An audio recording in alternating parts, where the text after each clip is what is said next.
With every boxing news outlet reporting on the winner-take-all side bet between Gervonta Davis and Ryan Garcia, strategy and both fighters' path to victory is more important than ever.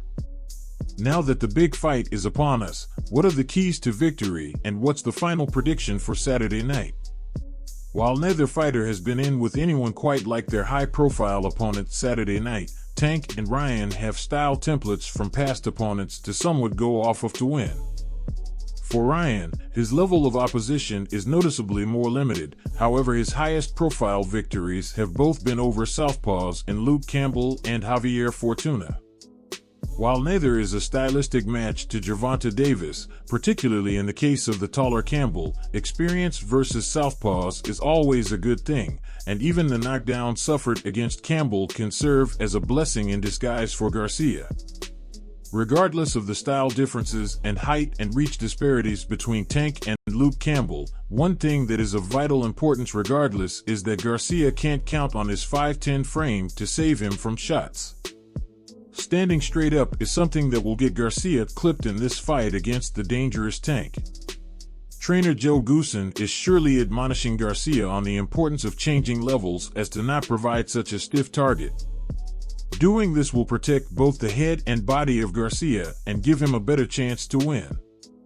While Ryan can't rely solely on his height advantage to save him, he'd be foolish not to utilize that natural advantage.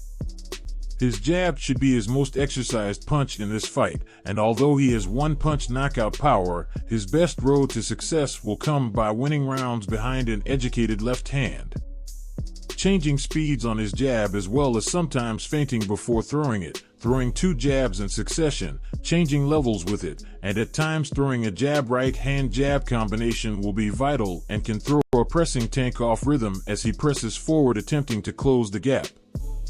Doing this can possibly put rounds in the bank for Ryan, causing a more desperate Tank down the stretch. And finally for Ryan, the final key we'll illustrate is that it's okay to win this fight conservatively. If he employs the first two keys and gets out to an early lead, Davis will attempt to walk Garcia down later in the fight in an effort to start a war. Trading shots up close would then favor the shorter-armed, combination-throwing Tank. Up close, Ryan will not see the shots coming, so it's in his best interest to tie him up and make Tank have to start over each chance he gets. No one will blame Ryan if he jabs his way to a points victory in this long-anticipated super fight. If he catches Tank coming in and scores a highlight reel knockout, that would be great for Ryan, but the more practical way to victory and smarter route may be to simply make this an outside fight. The game plan for victory for Davis will, of course, be just the opposite. Since the moment this fight was signed, experts and fellow fighters themselves have all had not only their own personal viewpoint on who wins, but a mental picture on how the fight will unfold round by round. Due to the usual patience of Davis combined with the fast-starting Garcia, most fans, even those picking Tank to win, think he will have to come from behind on the scorecards to do so. So the first key for Davis will be to do what most shorter fighters don't think they can do, and that's win the battle of the jabs against the taller fighter. Recently, Mike Tyson and Davis had a bit of a back and forth in the media about comparisons between the two. While both fighters have their own unique style, one glaring similarity is that both fighters were usually the shorter fighter in the ring, and while Tyson is seen as the more straightforward of the two, his most underrated ability was his ability to out-jab taller opponents. Even if loses some of the earlier rounds, his job will be to intelligently close the gap behind his southpaw jab. In terms of a fighter comparison to Ryan Garcia, the most obvious choice came in the Mario Barrios fight. With Barrios sporting a sizable height advantage over Tank and even a 1-inch reach advantage over Ryan Garcia, Tank's success in that fight gives his fans the visual proof they need on how he plans to ultimately stop Garcia. The second key to victory for Tank will be to take well-timed steps to Garcia as opposed to lunging in.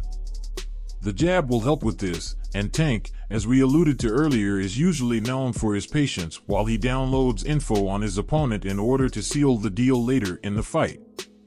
However, he has a tendency to trust his speed a bit too much and can get caught jumping in, trying to quickly counter his opponent. This could be costly against Garcia, whose bread and butter is catching his foe at range after they pull up just short of the target. Finally, the third key for Davis is to do damage early and not fall behind by a wide margin in the first 6 rounds. Though he won the Barrios fight late, as many recall, the unofficial Showtime scorecard had him down by a sizable margin prior to scoring the knockdowns and eventual knockout.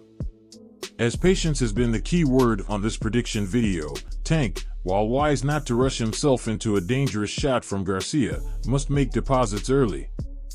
Even if he's down after 4 or 5 rounds, if he's effective in putting in the proper bodywork, or in damaging Garcia's face in some sort of way, or even simply making Ryan push his endurance from the beginning, it'll make things easier for him down the stretch. There's a major difference between trying to break down a perfectly fresh fighter and a fighter that has taken some damage along the way. Now, with all that out of the way, what happened Saturday night? The prediction here says that both fighters employ some of what was discussed here, with Garcia getting out to an early lead due to his fast jab and Tank having a healthy respect for the shock Ryan's punches carry in early rounds of a fight. And then, as many boxing pundits have suggested, Tank coming on after round 5 and picking up the pressure. The official prediction here says both fighters get hurt along the way, with Tank ultimately turning the tide with a fight-changing right hook as the fighters exchange on the inside en route to an 11th round TKO, and Tank delivering his customary celebratory backflip off the top rope after a back-and-forth battle that fans will remember for a long time. But I'm sure if you're watching, you probably disagree. What are your thoughts? Whether you want Ryan Garcia to win, or you're a Tank Davis diehard, we'll all be tuned in Saturday night on Showtime pay-per-view as well as live on DAZN. If you like this video, please share, like, and subscribe. This is the State of Boxing.